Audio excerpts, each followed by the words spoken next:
الفت میں تو منزل کی ہوس کیسی، یہاں تو عین منزل ہے تھکن سے چور ہو جانا۔ الحمدللہ وحدہ والصلاة والسلام علی من لا نبی بعدہ، اما بعد فاعوذ باللہ من الشیطان الرجیم، بسم اللہ الرحمن الرحیم۔ ما يلفظ من قول الا لدیہ رقیب عتید۔ وقال النبی صلی اللہ تعالی علیہ وسلم: الصدق ينجي والكذب يهلك، او کما قال رسول اللہ صلی اللہ علیہ وسلم۔ درود شریف پڑھو۔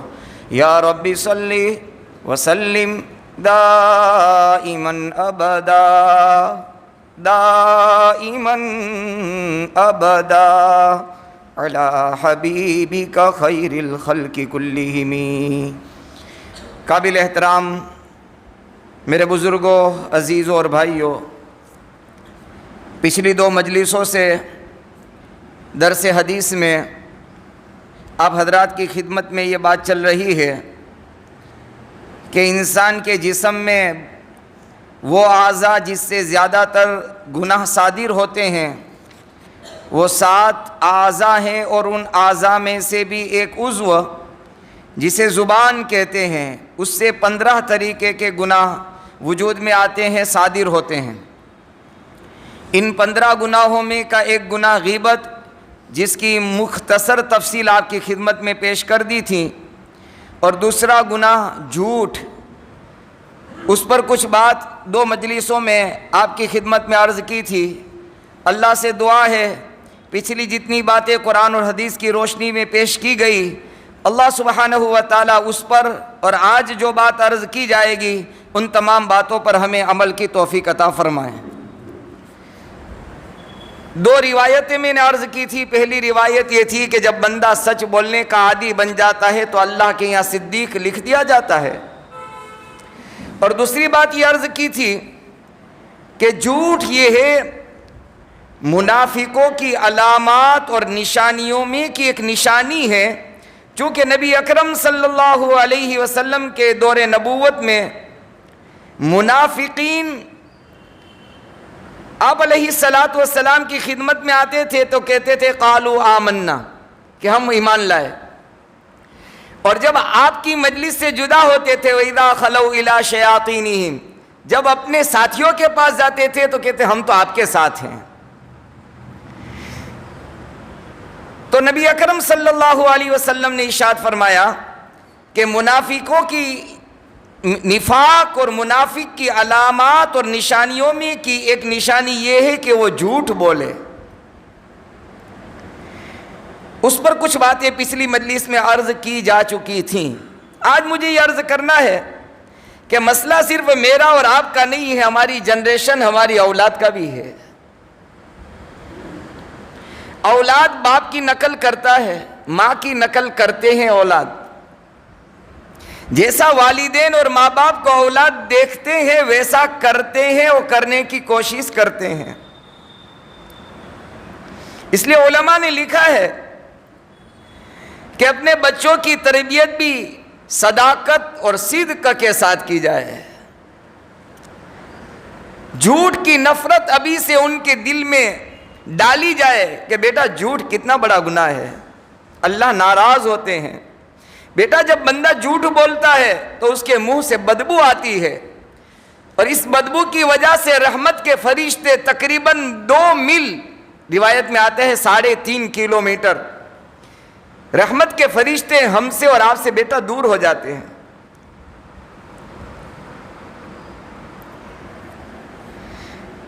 یہ موضوع میرا اور آپ کا بھی چل رہا تھا پچھلی 2 مجلسوں سے۔ میں کتاب کا مطالعہ کر رہا تھا اور مجھے ہی سابقہ پڑا، مجھے ہی واسطہ پڑا کہ میں اپنے بچے کو کیا کہوں۔ میرا بچہ اس وقت تعلیم الدین ڈابھیل کے اندر تعلیم حاصل کر رہا ہے، دعا کرے اللہ علم نافع اور عمل صالح کی دولت اسے نصیب فرمائے۔ چونکہ وہاں پابندی ہے، موبائل رکھنے کی اجازت نہیں ہے۔ ابھی گجرات کے مشورے میں جب جانا ہوا تو کہا ابو 400-500 کا چھوٹا کی پیڈ والا موبائل لے آنا۔ ہم نے موبائل دیا، پھر کہا اب کیسے رکھوں، کہاں رکھوں؟ میں نے کہا اپنے استاد کے پاس جمع کروا دو، جمعرات یا جمعہ میں چھٹی ملے تو آپ لے کر کے بات کر لینا۔ پھر مجھے فون آیا کہ ابو میں اپنے استاد کے پاس رکھ تو سکتا ہوں لیکن میں اپنے نام سے نہیں رکھ سکتا، میرے ساتھ ایک بچہ پڑھتا ہے، اس کا نام دے کر میں رکھ دوں۔ میرے ذہن میں فوراً محمد رسول اللہ صلی اللہ علیہ وسلم کا یہ فرمان قرآن و حدیث کی روشنی میں استادوں علماء کی باتیں سامنے آئی کہ مجھے یہ موضوع بیان کرنا ہے اور خود میں تو اس سے کوسوں دور ہوں۔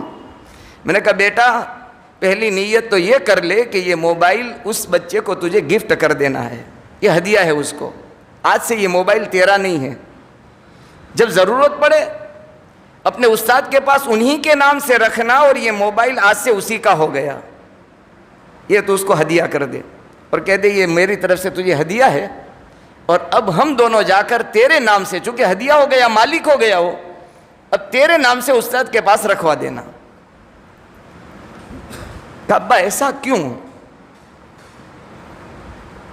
میں نے کہا بیٹے اللہ کے نبی علیہ السلام کی تعلیم ہے الصدق ینجی والکذب یہلک، کہ جب انسان سچ بولتا ہے تو اللہ نجات دے گا، اور جھوٹ بولیں گے تو اللہ ہلاک کر دے گا، اور نبی کی سچی بات ہے صلی اللہ علیہ وسلم، اس لیے تو ایسا کر لے۔ کہا کوئی بات نہیں میں ایسا کرتا ہوں۔ پھر دوسرے دن فون آیا، اس نے کہا میں نے ان کو کہہ دیا کہ یہ تیرا ہے موبائل، میں نے تجھے ہدیہ کیا، ہم دونوں نے استاد کے پاس رکھوا دیا۔ بہرحال بات مجھے اس پر یاد آئی، اپنے بچوں کی تربیت جو اس ابھی سے ہم جب اس کے سامنے جھوٹ بولتے ہیں تو یہ سمجھتے ہیں کہ جھوٹ کوئی گناہ نہیں ہے، حالانکہ حدیث میں آتا ہے جھوٹ حرام ہے، حرام، شراب پینا حرام، خنزیر کا گوشت کھانا حرام، کسی کی کوئی چیز چوری چھپے لے لینا، دبا لینا حرام، ایسے ہی جھوٹ بھی حرام ہے۔ ہم جب بولتے ہیں تو بچے سنتے ہیں، موبائل سے بھی سنتے ہیں۔ ایک اور مسئلہ پیش آیا گھر پر، ہماری اہلیہ نے کہا کہ کوئی بات کرنی ہے ہمیں تو بچوں کے سامنے ہم پرہیز کریں، کیوں؟ اس لیے کہ وہ دھیان سے سنتے ہیں کہ ہم کیا بات کرتے ہیں، کبھی ایسا نہ ہو اللہ نہ کرے کوئی بات ایسی ہو کہ جو بتانے کی نہ ہو اور سن لیں۔ وہ ہے نا ابھی پلین سلیٹ ہے، یعنی کوری پارٹی جس کو کہتے ہیں اپنی گجراتی زبان میں، کوری پارٹی ہے، وہ پلین سلیٹ ہے، وہ نقش ہو جاتا ہے، بچپن کی بات بچوں کے دلوں پر نقش ہو جاتی ہے۔ بہرحال ابھی سے بچوں کی تربیت اس لائن سے کریں گے تو اللہ کی ذات سے امید ہے کہ ہماری اور آپ کی اولادیں اور جنریشن آگے جا کر امت کے سامنے صداقت اور حقانیت کا درس دینے والے اور عملی طور پر پریکٹیکل یہ کہیں گے کہ ہمارے ماں باپ نے تو ہمیں سچ سکھایا ہے، سچائی کی تعلیم دی ہے، ہم جھوٹ نہیں بول سکتے۔ اور یہی زندگی تھی محمد الرسول اللہ صلی اللہ علیہ وسلم کی۔ مکہ والے آپ کو عبداللہ محمد کے نام سے کم جانتے تھے، کوئی کہتا تھا محمد بن عبداللہ، ورنہ مکہ والے کہتے تھے الصادق الامین، الصادق الامین، کہ وہ سچ بولنے والے اور امانت دار کہاں ہے وہ محمد صلی اللہ علیہ وسلم۔ اسی لیے شاعر مشرق علامہ ڈاکٹر اقبال رحمۃ اللہ علیہ نے سالوں پہلے امت کو یہ اپنے شعر و شاعری کے اندر یہ دعوت دی تھی، سبق پھر پڑھ، سبق پھر پڑھ، صداقت کا، عدالت کا، شجاعت کا۔ یہ سبق ہم بھول گئے۔ سبق پھر پڑھ، صداقت کا، عدالت کا، شجاعت کا، لیا جائے گا کام تجھ سے دنیا کی امامت کا۔ ہم آنے والے زمانے میں دنیا کے رہبر ہیں، دنیا کے امام ہیں، دنیا ہمیں اور آپ کو دیکھے گی، ہماری چال ڈھال بول نشست برخاست سب دنیا دیکھے گی۔ اور کہے گی یہ جیسے کرتے ہیں ویسے ہم کریں، یہ جیسے بولتے ہیں ہم بولیں۔ میں نے کئی مرتبہ کہا ہے، آج بھی ہمارے اور آپ کے کسٹمر کہتے ہیں ویسے مسلمان کھوٹو نہ کرے، تمہیں کھوٹو نہ بولو، آج بھی کہتے ہیں۔ یہ صدقہ ہے محمد رسول اللہ صلی اللہ علیہ وسلم کی تعلیم کا۔ بہرحال اپنے بچوں کی ابھی سے تربیت کریں، عادت ڈالیں، ان کو جھوٹ کی اتنی نفرت ان کے دل و دماغ میں پیوست کر دیں، بٹھا دیں کہ غلطی سے بھی، بے خیالی میں بھی جھوٹ نہ بولے۔ بہت ساری مرتبہ خود ہماری بچی اسکول کے معاملے میں کہتی ہے ابا میں کہہ دوں گی سر میں درد نہیں بیٹا، نہیں کہہ سکتے ہم، سر میں درد نہیں تھا ہم کو، صاحب کہیں گے آج ہمارا ہوم ورک نہیں ہوا ہے۔ کیوں جھوٹ بولے ہم؟ کون سی ایسی ہمیں وہ سزا دیں گے؟ زیادہ سے زیادہ باہر کھڑا کر دیں گے آپ کو، بہت زیادہ۔ اگر کوئی عذر نہیں ہوا تو عذر ہے تو آپ کہہ دیں گے کہ میں کام میں کسی وجہ سے نہ کر سکی۔ اس معاملے میں ہم بہت کمزور ہیں، بہت کمزور۔ ہم اپنے بچوں کو سکھاتے ہیں بیٹا ٹیچر کو یہ کہہ دینا، تو بچہ کیا سمجھتا ہے کہ یہ جھوٹ بولنا جائز ہے۔ میرے ابا نے مجھے بتایا تھا، میری ماں نے مجھے سکھایا تھا۔ اور یہ طریقہ ہمارے نبی سے لے کر صحابہ، تابعین، تبع تابعین اور 4 سلسلوں میں جتنے اللہ والے ہیں، اولیاء آئے ہیں، ان کی زندگیاں یہی تھی۔ کتنی سخت وعید احادیث میں آئی ہے۔ آپ علیہ الصلوۃ والسلام نے خواب، اور آپ کا خواب وہی ہوتا تھا، وہی حقیقت ہوتا تھا، افسانہ نہیں ہوتا تھا۔ خواب میں آپ نے ایسے ایسے عذابات دیکھے ہیں جھوٹ بولنے والوں کے، ابھی ذکر کر رہا ہوں۔ تو پہلی بات یہ عرض کرنی تھی۔ دوسری بات یہ عرض کرنی، جھوٹ کے بہت ساری شکلیں ہیں۔ ایک تو آدمی جھوٹ زبان سے بول دیتا ہے کہ میں نے جھوٹ بول دیا، جو خلاف واقعہ، جو نہیں تھا وہ میں نے کہہ دیا۔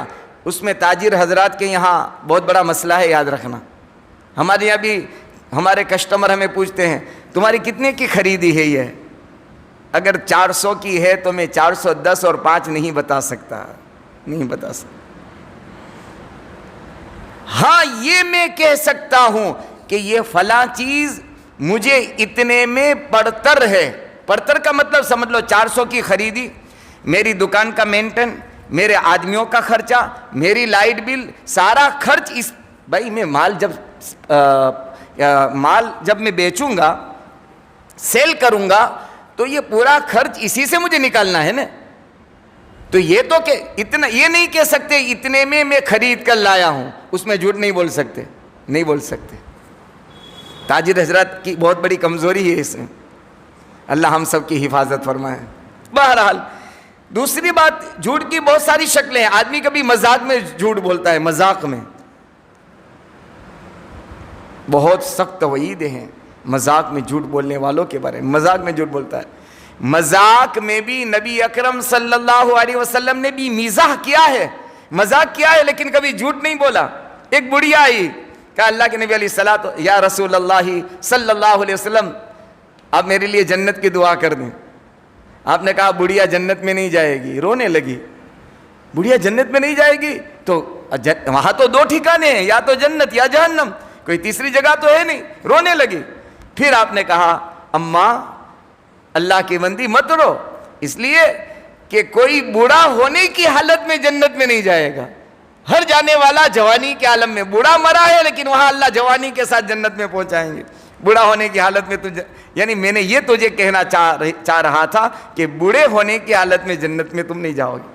تو مزاح اور مذاق تو آپ نے کیا ہے، مذاق میں بھی آپ نے جھوٹ نہیں بولا۔ ایک صحابہ ہے، یا رسول اللہ صلی اللہ علیہ وسلم مجھے ایک اونٹ چاہیے یا اونٹنی چاہیے؟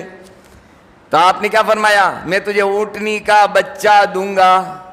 تو کہا اللہ کے نبی صلی اللہ علیہ وسلم اونٹنی کا بچہ کیا کام دے گا؟ نہ دودھ کا کام آئے گا، نہ مجھے سواری کا وہ کام دے گا، اس کو تو یہ میرے لیے اور مجھے پالنا پوسنا پڑے گا، چارہ کھلانا پڑے گا، دیکھ بھال۔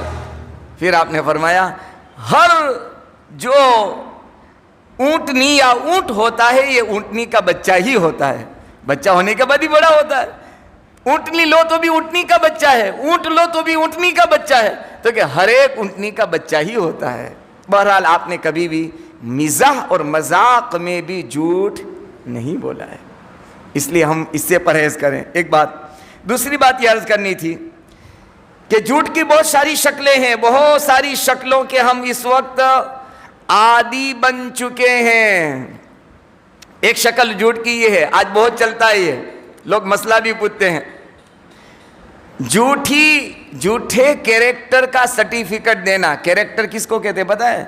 کہ میرے بارے میں تم اچھی طرح سے جانتے ہو میں کیسا ہوں, میری لائف کے بارے میں تم جانتے ہو. کیریکٹر, ہاں, میرے اخلاق, میرے عادات, میرا رہن سہن, میرے بول چال, میری لائف کیسی ہے. لوگ کہتے ہیں کہ آپ لکھ دو نا مولانا یہ بہت اچھا آدمی ہے. لائف کا, زندگی کا, کسی کے کیریکٹر کا تصدیق کرنا, سرٹیفکیٹ دینا بالکل غلط ہے. جب تک نہ جانتے ہو نہیں دے سکتے ہم اگر دیتے ہیں تو 2 گنا. ہم نے جھوٹ بھی بولا اور جھوٹی گواہی دی, اور جھوٹی گواہی کتنا سخت گناہ ہے ابھی عرض کر رہا ہوں. ایک بات. دوسرا, آج کل بہت عام ہو چکا ہے میڈیکل سرٹیفکیٹ, جھوٹا میڈیکل سرٹیفکیٹ. علماء نے لکھا ہے بالکل جائز نہیں ہے, بالکل جائز نہیں, اور عام ہو گیا ہے. کسی بھی کہ جاؤ کہ میڈیکل سرٹیفکیٹ, بیمار نہیں ہے تو بیمار لکھ دیتے ہیں. جھوٹ بھی ہے اور جھوٹی گواہی بھی ہے, لینے والا اور دینے والا دونوں بیمار ہے. حضرت شیخ الاسلام مولانا محمد تقی عثمانی دامت برکاتہم العالیہ نے اپنے واقعہ لکھا ہے کتاب کے اندر. فرماتے ہیں کہ ایک میرے بہت قریب کے تعلقات والے حضرت نے لکھا ہے کہ نماز پڑھنے والا, زکوٰۃ دینے والا, روزے رکھنے والا, حج کرنے والا, عمرہ کرنے والا, دیندار سمجھا جانے والا, یہ بھی اس سے پرہیز نہیں کرتا, یہ بھی جھوٹ کو جھوٹ نہیں سمجھتا. کہ بہت قریب کے تعلق والا میرا ایک مرتبہ مجھے ملا راستے میں, میں نے دیکھا کہ یہ تو باہر ان کی جاب ہے, باہر ملک میں, ابھی تک وہ گیا نہیں. سلام دعا سلام ہوئے, کہا کہ آپ ابھی تک یہاں؟ تو کہ ہاں میرا چھٹی کا وقت تو پورا ہو چکا تھا, جو مجھے کمپنی نے چھٹی دی تھی میرا وقت ختم ہو گیا تھا, تو پھر آپ یہاں کیسے؟ تو کہ میں نے وہاں ایک لیٹر بھیج دیا ہے, سرٹیفکیٹ بھیج دیا. تو کہ کون سا سرٹیفکیٹ بھیجا آپ نے؟ تو کہا میں نے لکھ دیا کہ میں بیمار ہوں. تو تم بیمار ہو؟ تو کہ میں بیمار تو نہیں ہوں. تو آپ نے جھوٹ بولا, آپ نے جھوٹ بولا. کہا کہ اللہ کے یہاں جائز نہیں ہے, اور یہ عام رواج ہو چکا ہے, عام رواج. علماء نے لکھا ہے یہ گناہ کبیرہ ہے, گناہ کبیرہ, بغیر توبہ کے اللہ معاف بھی نہیں کرے گا. وہ تو اللہ کے اختیار میں ہے, اور ہم تو جان بوجھ کر رہے ہیں. تو معافی کی اللہ سے ہم بہت امید رکھتے ہیں, لیکن خطرے کی گھنٹی ہے. ہاں, جاننے کے باوجود گناہ کرنا یہ تو اللہ پر جرأت اور ہمت کرنا ہے. بہرحال اس سے بھی پرہیز کریں.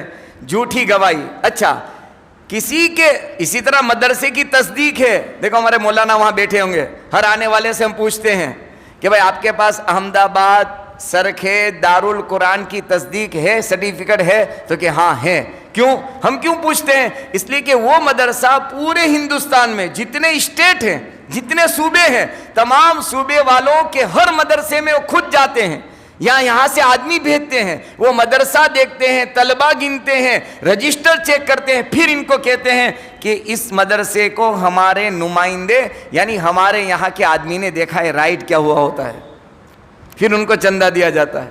تصدیق کرنا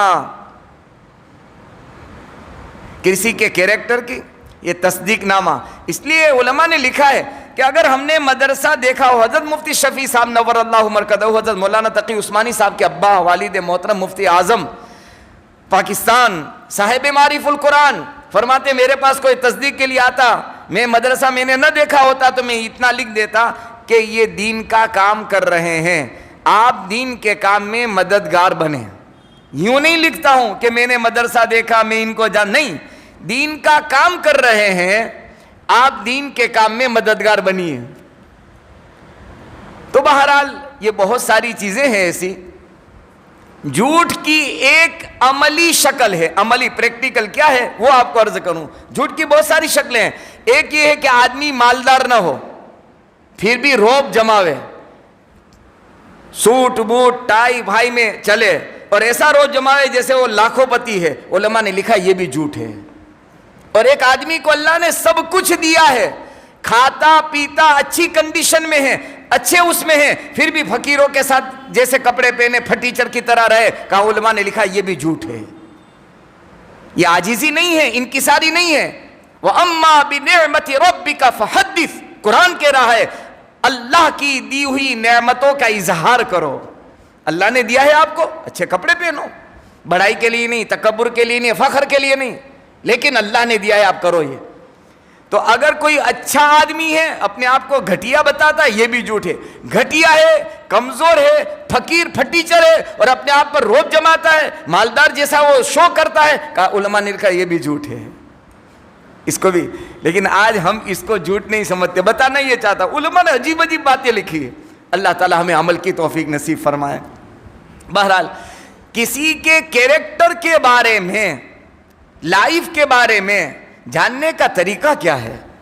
سیدنا عمر رضی اللہ تعالیٰ عنہ تشریف فرما ہیں، صحابہ جمع ہیں، آپ خلیفۃ المسلمین امیر المومنین ہیں. ایک جگہ گورنر بنانے کا مسئلہ آیا، گورنر کی سیٹ خالی تھی، مشورہ ہو رہا تھا کس کو بنایا ہے کس کو بنایا ہے. ایک صحابی کا نام آیا رضی اللہ تعالیٰ عنہ. تو صحابہ سے پوچھا کہ فلاں صحابی کے بارے میں تمہارا کیا خیال ہے؟ تو سب نے کہا ماشاءاللہ بہت اچھا ہے، بہت نیک ہے، اچھا ہے، فلاں فلاں، سب نے تعریف کی.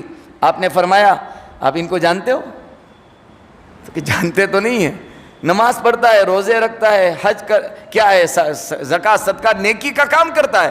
کہا نہیں، کسی کے کیریکٹر اور لائف کو جاننے کے دو طریقے ہیں.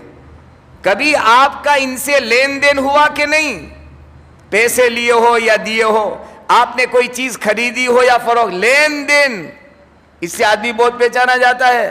کسی کو 200 500 1000 روپے قرض دے کر آپ جانچ لو. پہلی ایسے بھی ہیں ہوشیار لوگ، یاد رکھنا، پہلے 2-4 مرتبہ واپس دے دیں گے، تاریخ سے پہلے ہی دے دیں گے.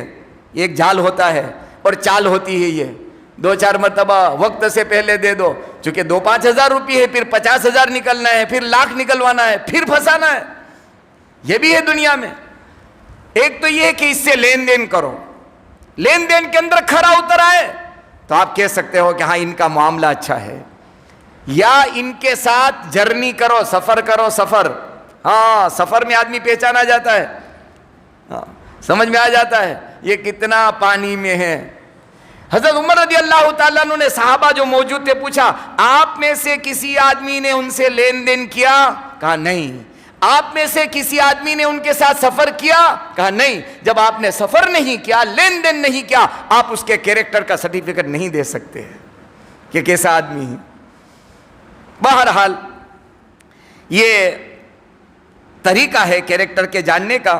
دوسری بات یہ عرض کرنی تھی، سیدنا ابو بکر صدیق رضی اللہ تعالیٰ عنہ، صحابہ سے لے کر تابعین، طبع تابعین اور ہمارے اولیاء، ہمارے اسلاف نے اپنے آپ کو مصیبت میں ڈالنا، پریشانیوں میں مبتلا کرنا، آزمائش کی چکیوں میں پیسا جانا پسند کیا ہے، لیکن جھوٹ بولنا کبھی پسند نہیں کیا.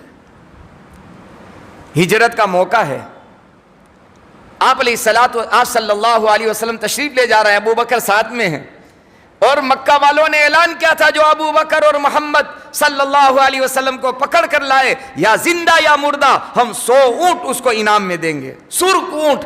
اور مکہ کے اندر اونٹ سونے اور چاندی سے زیادہ قیمتی سرمایہ اور مال سمجھا جاتا تھا. سونے چاندی کی قیمت نہیں تھی، اس سے زیادہ اونٹوں کی قیمت تھی. 100 سرخ اونٹ اس آدمی کو انعام میں دیے جائیں گے. سب نے گھوڑے دوڑائے، کوئی یوں جا رہا ہے، کوئی یوں بھاگ رہا ہے. ایک آدمی راستے میں سیدنا ابو بکر صدیق رضی اللہ تعالیٰ عنہ کا جاننے والا ان کو مل گیا، ابو بکر کو مل گیا رضی اللہ تعالیٰ. کہا یا ابو بکر کہاں جا رہے ہو؟ تو کہ سفر میں ہوں. یہ تمہارے ساتھ کون ہے؟ اللہ اکبر کبیرہ. محمد صلی اللہ علیہ وسلم کو وہ نہیں جانتے تھے، ابو بکر کو جانتے تھے. کہا یہ کون ہے؟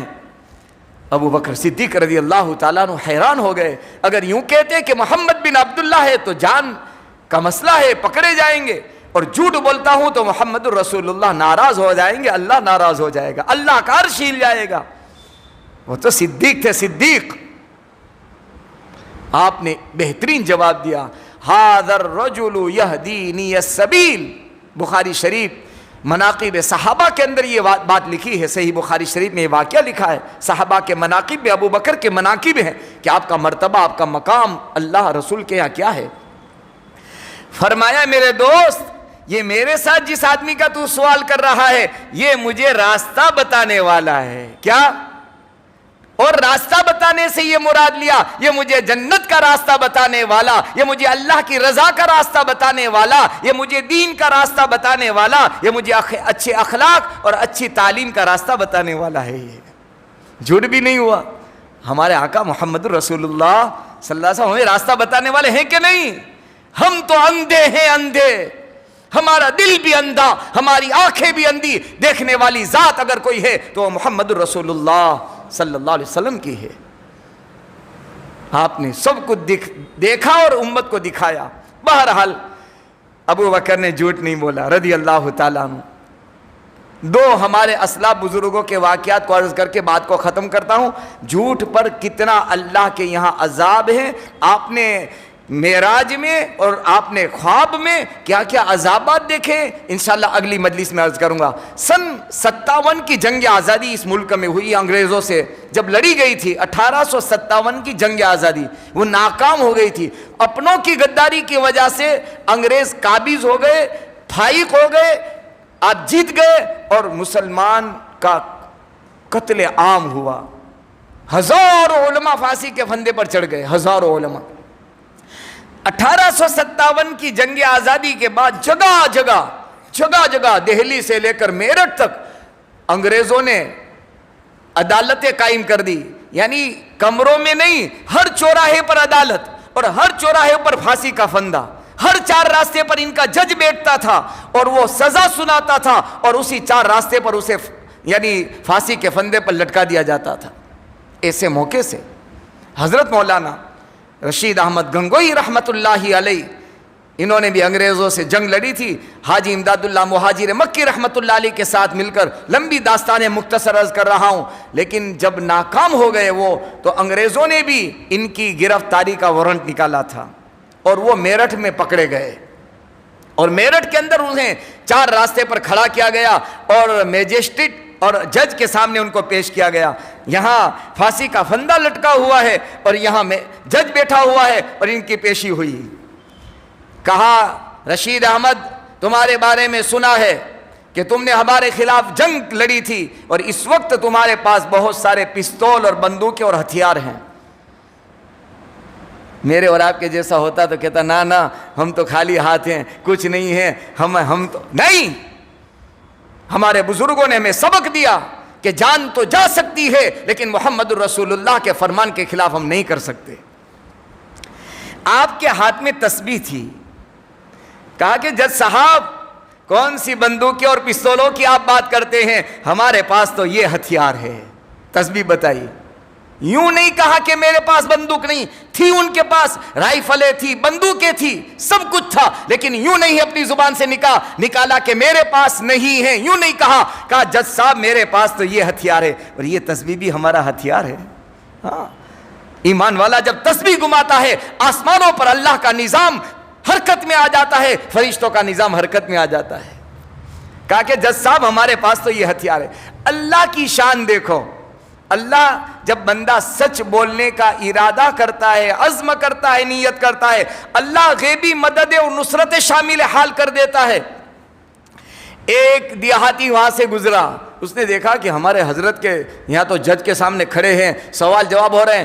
دور سے آواز دی، ارے جج صاحب ان کو کہاں آپ نے پکڑ لیا، یہ تو ہمارے مسجد کا مؤذن ہے۔ مؤذن، مسجد کا مؤذن، ہمارے حضرت اذان بھی دیتے تھے، مسجد کے اندر اذان دیتے تھے، نماز بھی پڑھاتے تھے، امام بھی تھے اور مؤذن بھی تھے۔ جج صاحب نے کہا یہ تو کسی مسجد کا مؤذن ہے، یہ ہمارے خلاف اس نے جنگ نہیں لڑی ہے، جاؤ ان کو چھوڑ دو۔ دوسرے ہمارے اکابر میں آخری واقعہ، بانی دار العلوم دیوبند قاسم العلوم والخیرات حضرت مولانا محمد قاسم صاحب نانوتوی نور اللہ مرکزہ، بڑی جنگ لڑی آپ نے۔ ان کے اتباع اور عشق نبی کے واقعات سنائیں تو آپ حیران اور شزدر رہ جائیں گے، اش کریں گے آپ کہ کیا عشق نبی تھا۔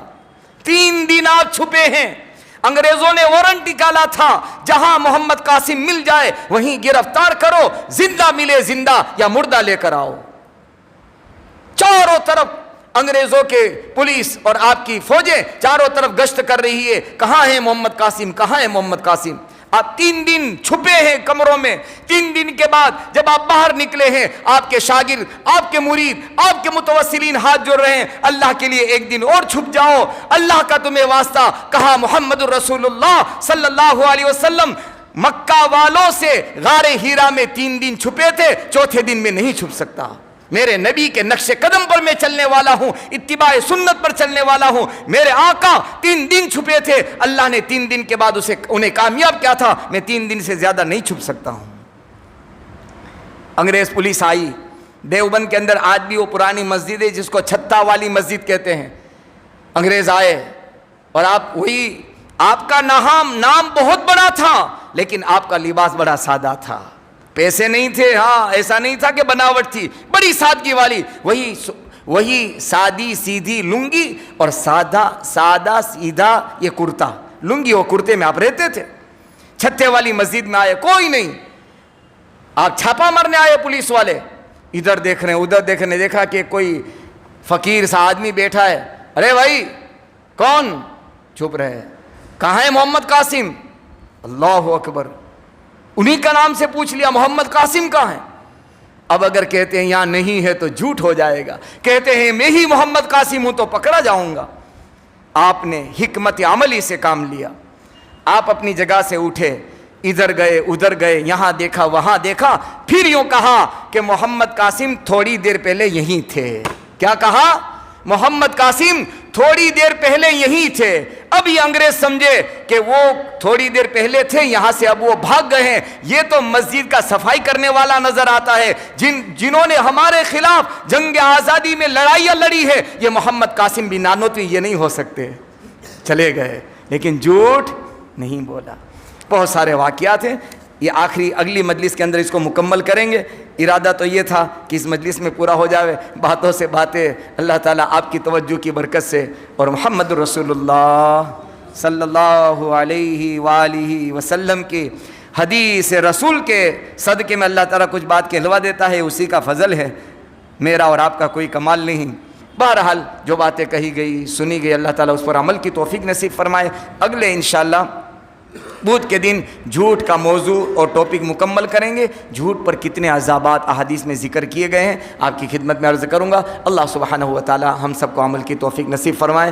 ہمارے صدیق بھائی نے آپ کے لیے آج بھی وہ کون کا انتظام کیا ہے، سارے ساتھی لے کر کے تشریف لے جائیں، درود شریف پڑھ لیں۔ اللہم لک الحمد کما ینبغی لجلال وجہک وعظیم سلطانک، اللہم لا نحصی ثناء علیک انت کما اثنیت علی نفسک، یا رب صلی وسلم دائما ابدا علی حبیبک خیر الخلق کلہم۔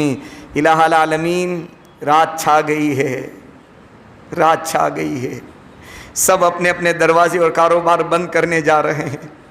اے آسمان و زمین کے مالک، اے آسمان و زمین کے مخلوقات کے مالک، اے ہمارے دل اور دماغ اور زبان کے مالک، اے ہماری زندگی اور حیات کے مالک، ہم رات چھائے گی سب سوئیں گے، تو آواز دے گا، تو ہمیں بلائے گا۔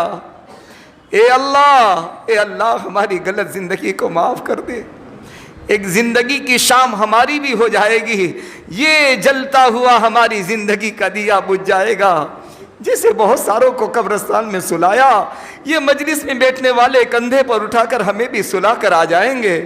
چند دن لوگ یاد کریں گے، کیسے تھے، اچھے تھے، فلاں تھا، چنا تھا، چنی تھا۔ مالک، منہ تو آپ کو دکھانا ہے، ہماری زندگی کا حساب تو آپ کو دینا ہے۔ ایسے رہے کہ ویسے رہے، ایسے رہے کہ ویسے رہے، وہاں کیسے رہے مولا، وہ ہمیں سمجھنا ہے۔ اے اللہ ہمارے صغیرہ کبیرہ گناہوں کو معاف کر دے، جانے انجانے گناہوں کو معاف کر دے، اندھیرے اور اجالے والے گناہ کو معاف کر دے، ارادوں کے ساتھ اور بغیر ارادوں کے گناہ کے اسے معاف کر دے۔ یاد ہے اللہ اس گناہ کو بھی معاف کر دے، اور بھول گئے ہیں ان گناہوں کو بھی معاف کر دے۔ اے اللہ جو بیمار بندے ہیں ان کو شفا عطا فرما، قرض میں ڈوبے ہیں قرضوں سے چھٹکارا عطا فرما، سلاخوں کے پیچھے ہیں مولا، سلاخوں کے پیچھے ہیں اللہ، بے قصور اور مظلوم ہیں، بے قصور اور مظلوم ہیں، بے قصور اور مظلوم ہیں۔ اے مظلوموں کی آہ اور فریاد سننے والے، اللہ تیرے نبی نے تو فرمایا اتقی دعوت المظلوم، کہ مظلوم کی بد دعا سے بچنا۔ مولا مولا ہمارے علماء مظلوم ہیں، ہمارے علماء مظلوم اور بے قصور ہیں، اللہ تو مدد کر دے، اللہ تو نصرت کر دے، اللہ عزت کے ساتھ رہائی کی شکلیں پیدا فرما، عافیت اور سلامتی کے ساتھ اے اللہ تو رہائی کی شکلیں پیدا فرما۔ اے اللہ بے روزگاروں کو حلال روزی عطا فرما، بے اولادوں کو نیک صالح اولاد عطا فرما، نرینہ اولادوں کی ضرورت ہے مولا تیرے خزانے سے ملتی ہے۔ اے ابراہیم کو اسماعیل دینے والے، اے ابراہیم کو اسماعیل دینے والے، تیرے خزانے میں کوئی کمی نہیں۔ اے اللہ نرینہ اولاد کے خواہش مندوں کو نرینہ نیک صالح اولاد عطا فرما۔ اللہ جن کی بچیاں شادی کی عمروں کو پہنچی ہے نیک صالح جوڑ عطا فرما۔ آج تک کی ضرورت آپ نے پوری کی ہے، آئندہ اللہ آپ ہی پوری کرنے والے ہیں۔ قدم قدم پر اللہ تو ہماری رہبری کر لینا، قدم قدم پر دستگیری کر لینا، عزت سلامتی ایمان اور عافیت والی زندگی عطا فرمانا اور ایمان کامل پر موت عطا کر دینا۔ ہماری دعاؤں کو جن لوگوں نے دعاؤں کے لیے کہا لکھا سنا متمنی متوقع ہیں اس پر ہمارا حق ہے۔ اللہ اس مجمع میں تیرے بندے تیرے سامنے فقیر بن کر بیٹھے ہیں، کون کس حال میں ہے تیری نہ سونے والی آنکھ جانتی ہے اور تیرے علم میں سب کے حالات زندگی ہے۔ اللہ ان کی ضرورتوں کو پورا کر دے، ان کی پریشانیوں کو دور فرما دے۔ اے اللہ دنیا آخرت کی حاجتوں کو اپنے خزانے سے پوری فرما۔